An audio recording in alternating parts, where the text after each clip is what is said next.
Welcome to another episode of Working Title with Keisean Rains. I am Keisean Rains, and this is my podcast. Today's episode is actually I guess this would be considered a final episode of my first season of my podcast. I think I was hesitant to call it that because it meant that something was ending, and I guess I wasn't ready for it to end just yet.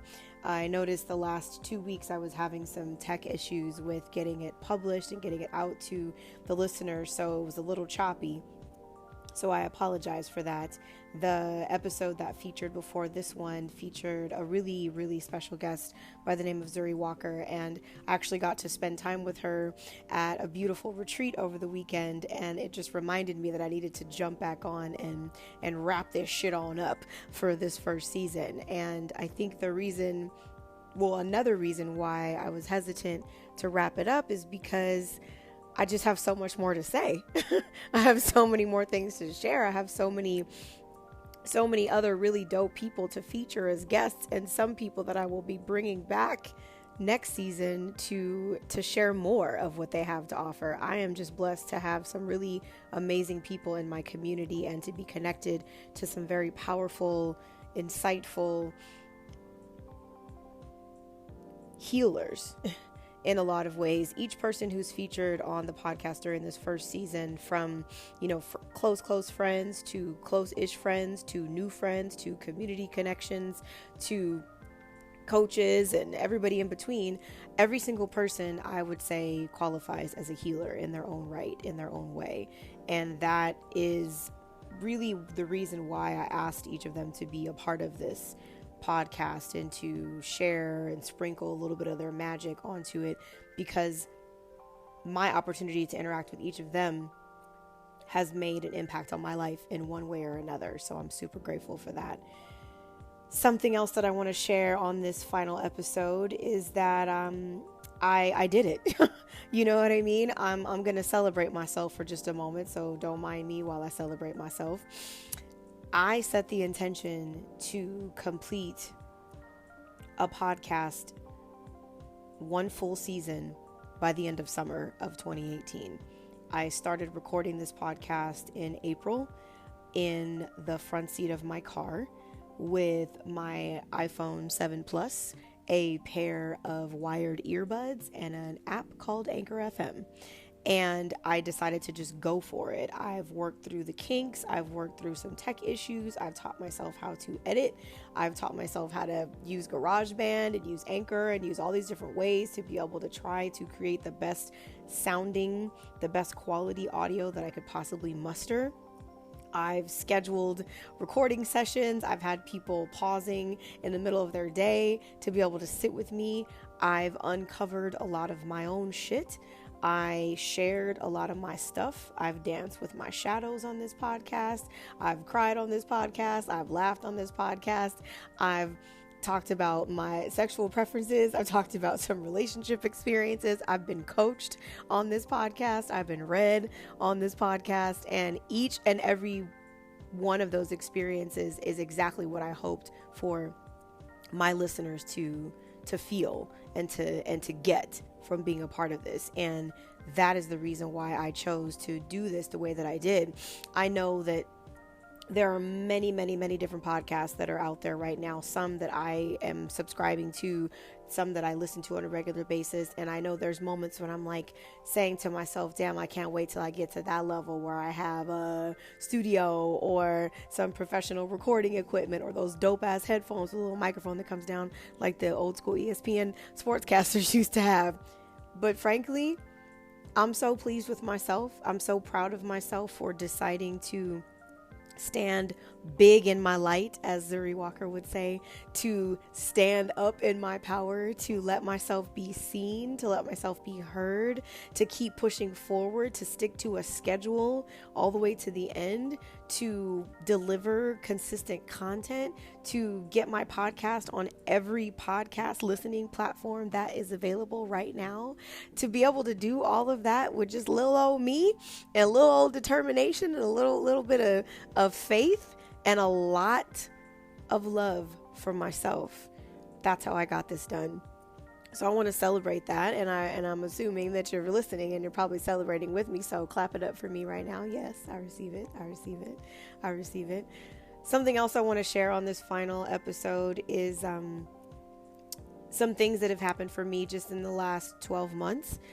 12 months ago, I went to a retreat that I've actually been going to consistently for the last 10 years. It's called the Blue Retreat. Blue stands for Black Lesbians United. This is a retreat that was designed and cultivated by a group of Black lesbians in the Los Angeles area who decided to say yes to creating a space that was unique for us, to say yes to doing something that we really needed done in our community, which was to create a space for healing, create a space for building community, create a space for education, for empowerment, for inspiration, and just pure old fun. And they started doing this retreat 10 years ago in Malibu, and it has just grown and it's expanded and it's reached across the country, it's reached across the globe, and I've had the privilege of being a part of it. And this year I got to go and just be in the retreat. I facilitated a very, very minimal amount of time, and I allowed myself to retreat a maximum amount of time, and it was so beautiful. Last year when I went to the retreat, I went just as a facilitator, and I met someone when I was there last year, and this person that I met, I thought she was the one. You know, the world stopped moving, time paused, the clouds parted, the sun was shining a little bit brighter, birds were singing in the trees, I was skipping on sunshine and dancing on rainbows for 72 days, and then it was over, and it crashed and burned, and my heart was dismantled, and I never thought I would put myself back together again until now. Now I'm in a place where I've created a sense of closure. I've created a newfound sense of liberation. I've allowed myself to reconnect with myself, to patch myself back together, and to be open to love again. And I'm grateful for that, because from that experience, which took about 10 months of my life, I've created another book. I've created 2 books in tandem, but I have a book of poetry that will be releasing later this year. I have my Audible version of my first book, Because I Said So, is going to be available this month on Audible. For those of you who are subscribers, you can catch it on there. I'll be sure to provide information about that for you.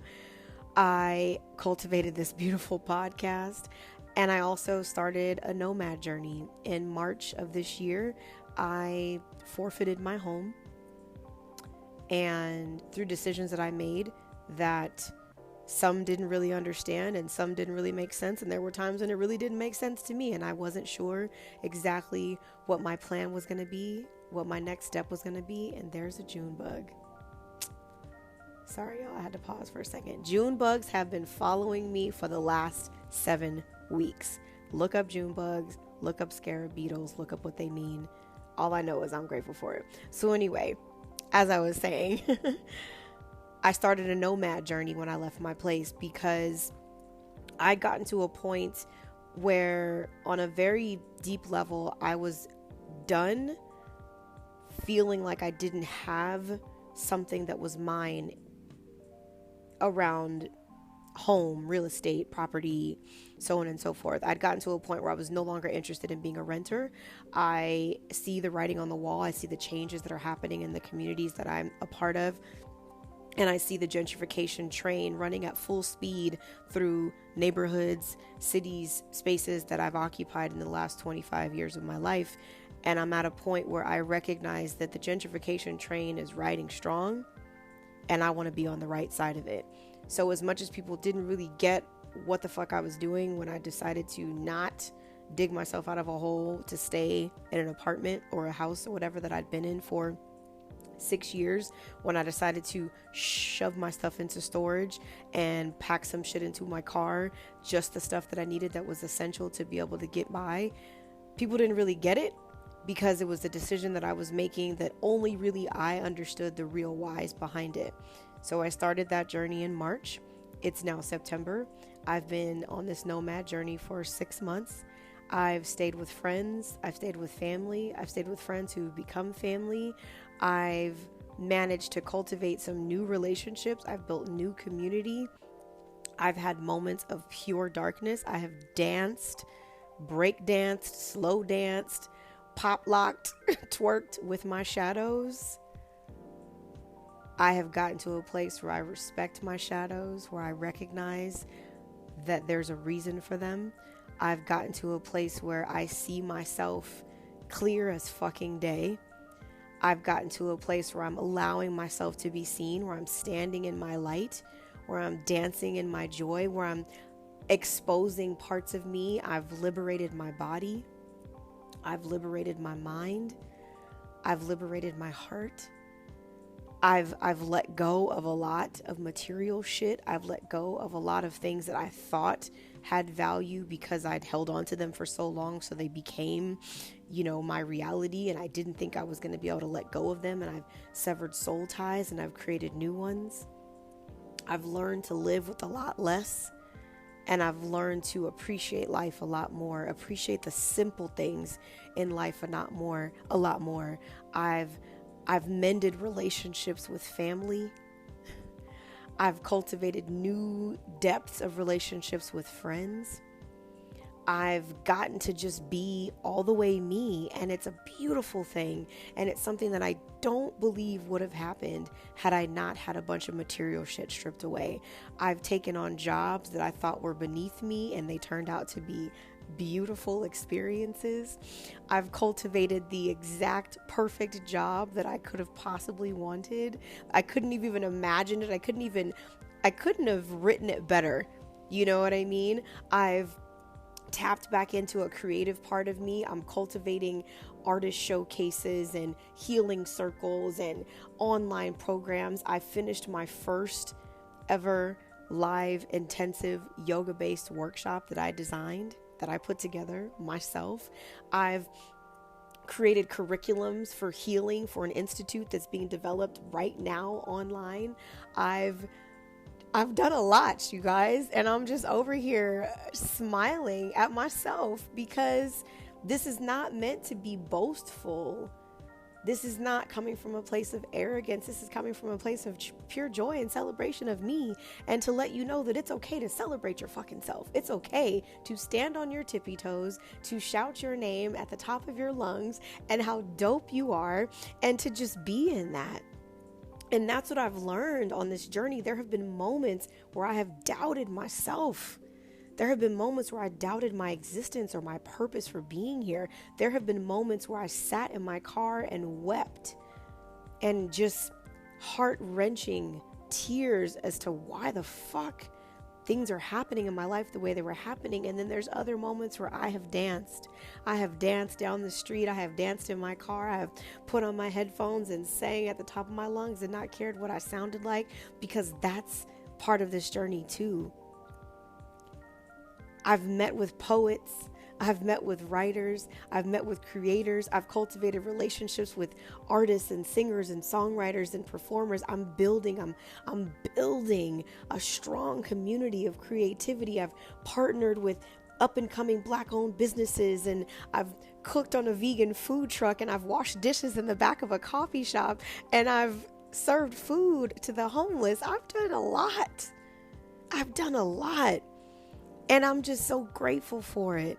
And I know that sharing my journey, sharing my experiences on this podcast is just another way that I get to connect. It's another way that I get to impact this world. I know that my purpose here is to inspire, empower, and impact the lives of as many people as I possibly can. The reason why I get up each day, the thing that pulls me out of bed when I don't feel like it, is knowing that my purpose is to inspire, to empower, and to impact the lives of others. And the way that I do that is as a healer, as an intuitive speaker, as a writer, as a poet, as a teacher, as a guide, as a mother, as a sister, as a friend. That is how I impact this world. That is how I empower this world. And that is how I inspire the lives of others. And I will continue to do that no matter what it takes. No matter how low I get, I can only go higher. And I'm so grateful for my family, the Rain 7. I'm grateful for my son, Seth Alexander, the kid, Harrison. I'm grateful for my friends, for my girls, for my boys, for my tribe, for my crew. I'm so thankful for everyone that I've gotten to share space with. The full moon circles that I'm cultivating are growing and expanding. Everything that is happening in my life is happening on purpose and with purpose, and I'm grateful for it. So on this final episode of season 1 of Working Title with Keisean Reigns, I have to say to you, thank you. Thank you from the bottom of my heart. Thank you for taking the time to listen, to subscribe, to share, to like, to comment, to be a part of this experience. And I can't wait to come back and bring you more. Peace and blessings, y'all. Namaste.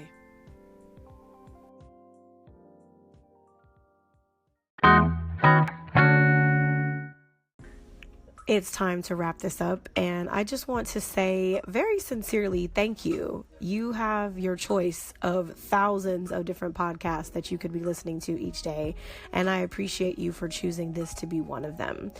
Right now, in this moment, I see the light, I see the love, the wisdom, the beauty, the prosperity, the creativity, and the pure joy that shines within each of you, and I bow humbly before your divinity.